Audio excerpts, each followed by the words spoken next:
Welcome back to Upgrade to General, a series to help you upgrade your amateur radio license to General Class.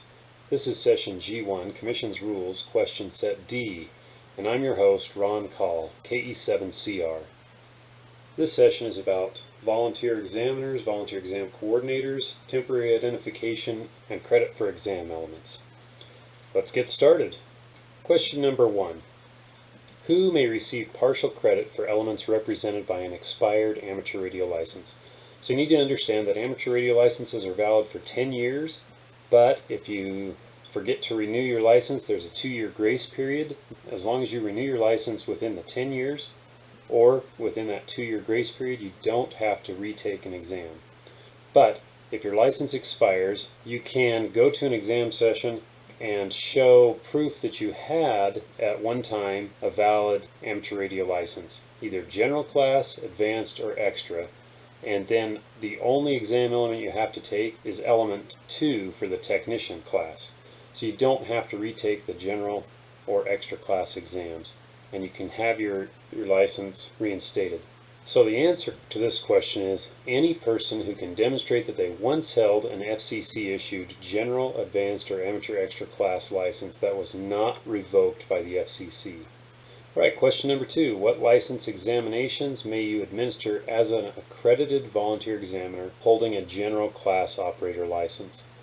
Let me talk to you for a minute about volunteer examiners and volunteer examiner coordinators. All amateur radio exams now are administered by other amateur radio operators through a program called the Volunteer Examiner Program. And the FCC allows what they call volunteer exam coordinator groups to manage those volunteer examiners. So when you want to become a volunteer examiner, you can volunteer with your local group of hams or even online. A lot of the exams are administered online. You need to be certified by a volunteer examiner coordinator. Two of the biggest ones in the United States are the ARRL VEC and the W5YI VEC. These volunteer examiner coordinators manage the question pools to make sure the volunteer examiners have all the resources they need. They each have manuals to help train volunteer examiners. When I got certified as a volunteer examiner or VE for the ARRL, I filled out an application, did a little exam to make sure I understood the rules, how the exams are administered, and then I'm certified. All exams are administered by teams of at least 3 amateur radio operators. The FCC rules specify that a general class operator can administer an exam to technician class only. Extra class operators can administer exams to any of the 3 exam levels, technician, general, or extra. So most VEs end up being extra class operators, although they welcome anybody that wants to be involved. So once you get your general class license, if you'd like to be involved, sign up, get involved with the VE program. But again, as a general class operator, the answer to this question is you can only administer to technician class only. Next question. On which of the following band segments may you operate if you are a technician class operator and have an unexpired certificate of successful completion of examination for general class privileges? So if you pass your exam, it takes a little bit of time for that information to be updated in the FCC's database.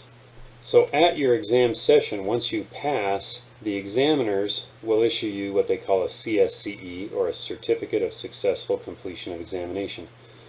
At that point, you're authorized to operate in any general class frequencies.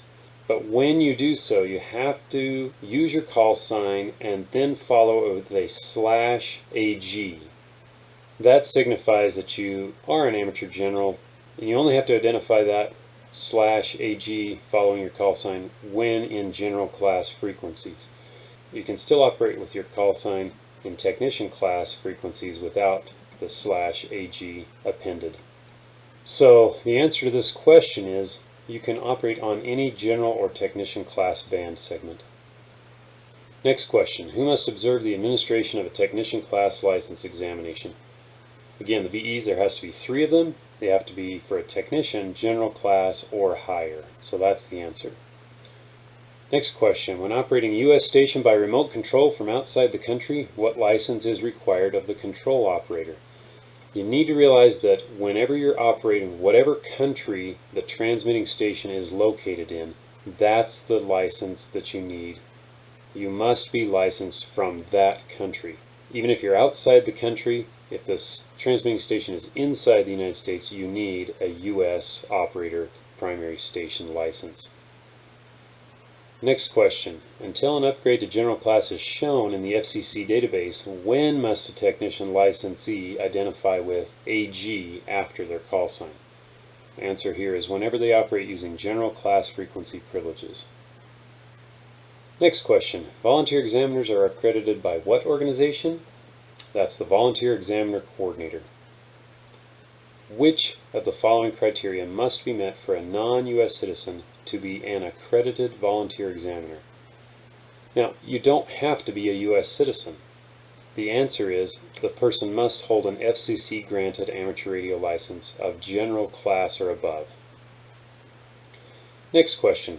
How long is the certificate of successful completion of examination valid for exam element credit? That's 365 days, 1 year. Now, that's because those CSCEs are granted so that you have time to pay the fee to the FCC to validate your license. You have 365 days to do that. Now, what is the minimum age that one must be to qualify as an accredited volunteer examiner? You have to be at least 18 years old. You have to be a legal adult.